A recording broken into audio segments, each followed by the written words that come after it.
Será verdade? Será que não? Nada do que eu posso falar. E tudo isso pra sua proteção. Nada do que eu posso falar. A PM na rua, Guarda Nacional.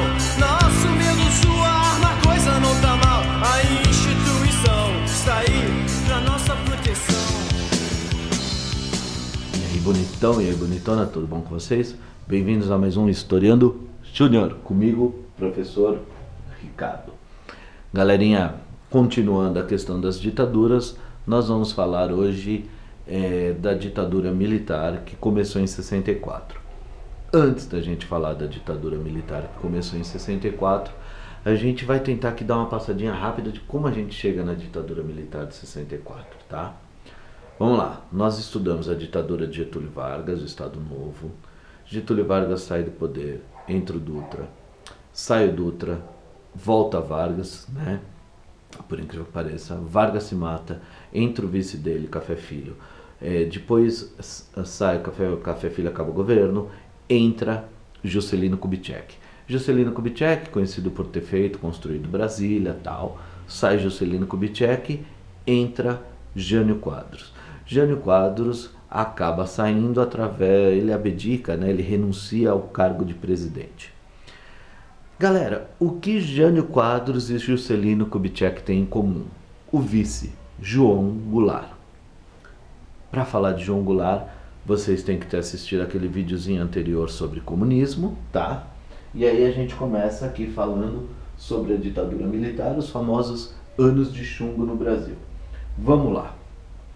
O João Goulart, esse rapazinho aqui, esse senhor, ele era considerado por muitas pessoas como comunista.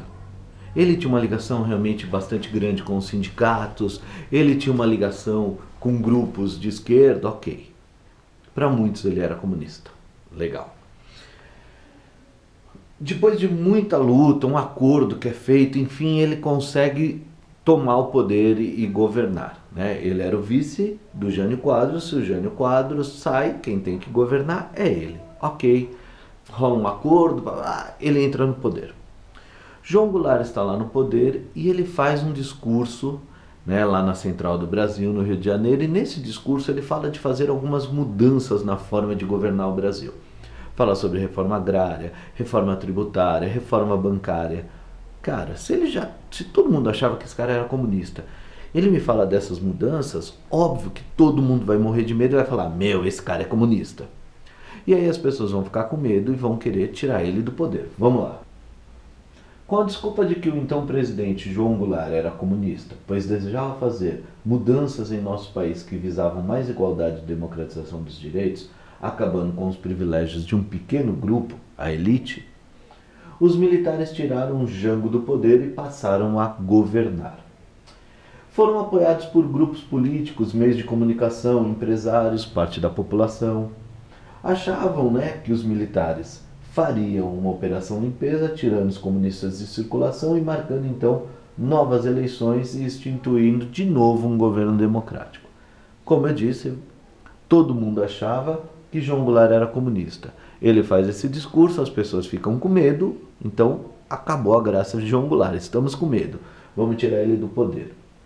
Os militares são apoiados por vários grupos, pois achava-se o seguinte: ocorreria uma operação limpeza, os militares sairiam de circulação, e aí como eles sairiam de circulação não vem muito ao caso, morreriam, seriam expulsos do país, seriam torturados, seriam presos, enfim, eles sairiam de circulação e seria feita uma nova eleição.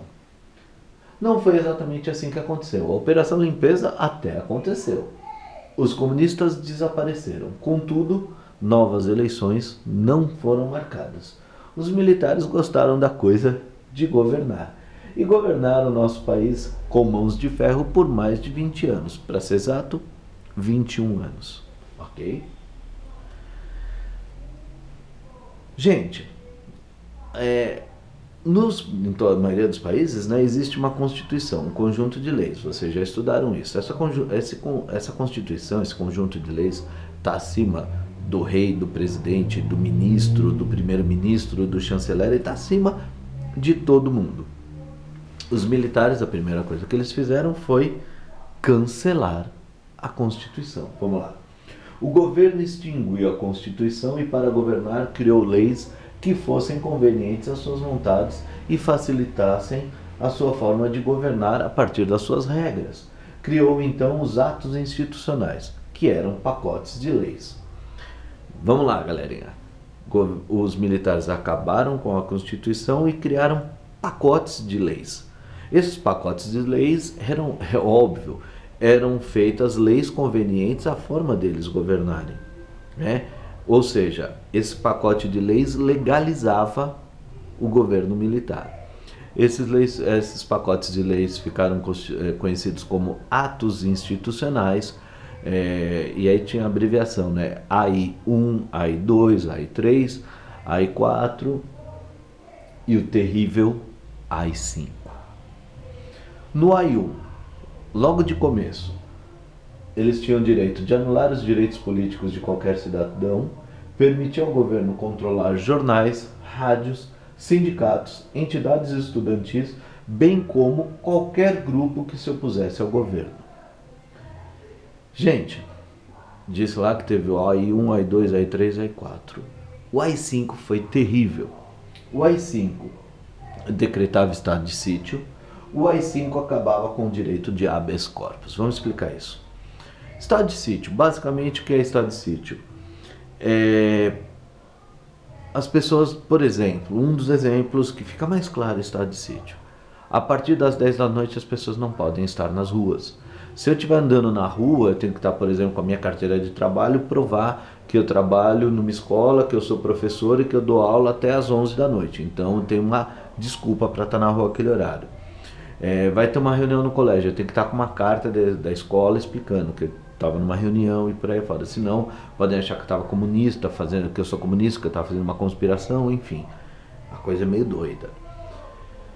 Perde-se o direito de habeas corpus. É o seguinte, no Brasil e em algumas partes do mundo, em alguns países, vários países, você só pode ser preso se você é pego em flagrante. Você é pego cometendo um crime, ok, você vai preso.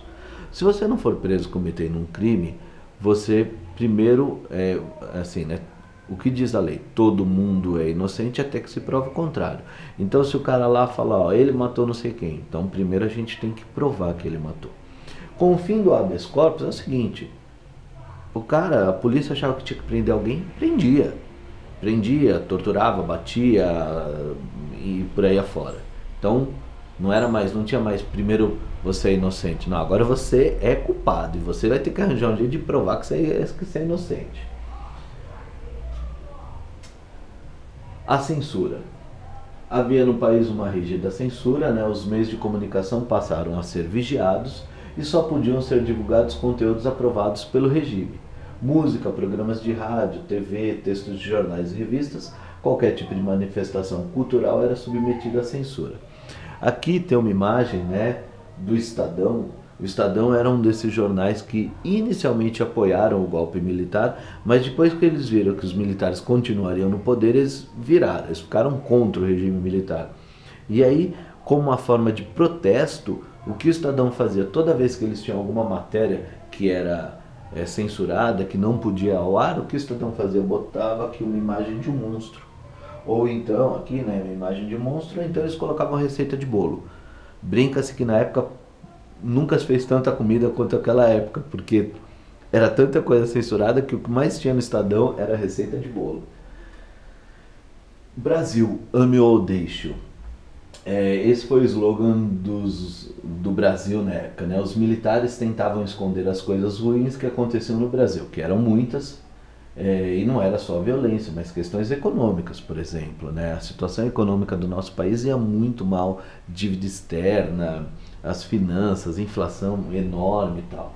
Esse slogan deixava claro que se você não estivesse feliz com o país, beijo, tchau, vai embora, né? O governo Médici, por exemplo, se aproveitou do resultado da Copa de 70, quando o Brasil foi tricampeão mundial, para ganhar destaque na fama da seleção. Essa imagem aí tá o senhor Garrastazu Médici, né? Garrastazu Médici, com o capitão, né? O capita, né? segurando a taça ali, a Julius Rimet, taça que inclusive foi roubada durante a ditadura militar, tá? Vamos lá. Gente, a luta. Houveram pessoas que lutaram contra a ditadura? Sim. Muitas pessoas tentaram mudar essa situação, lutaram contra a ditadura. Estudantes, artistas, intelectuais, professores, padres, pessoas comuns. Padres, aqui a gente tem que sempre falar, né, de um cara chamado Dom Paulo Evaristo Arnes, uma figura emblemática desse momento, uma figura maravilhosa, independente da tua religião, se você tem religião, qual seja. O arcebispo de São Paulo, Dom Paulo Evaristo Arnes, tem um papel significativo demais nesse momento. Alguns pegaram em armas e literalmente lutaram, né? Viveram escondidos na clandestinidade, né? Um exemplo que a maioria de vocês sabe, conhece, é a ex-presidenta Dilma Rousseff. Ela lutou na ditadura, né? Ela lutou contra a ditadura. Muitos foram presos, torturados, muitos tiveram que deixar o país, né? Foram exilados. Alguns ainda desapareceram, né? Infelizmente, muitos morreram. Outros fizeram músicas, peças de teatro, escreveram textos contra o sistema.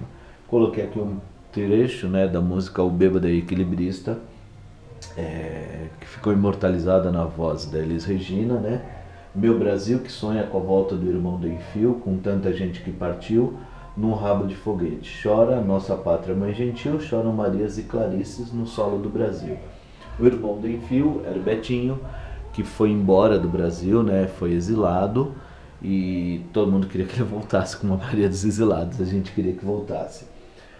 Marias e Clarices, Maria era a mãe do Betinho e Clarice era a esposa do Betinho, né? Então choram Marias e Clarices.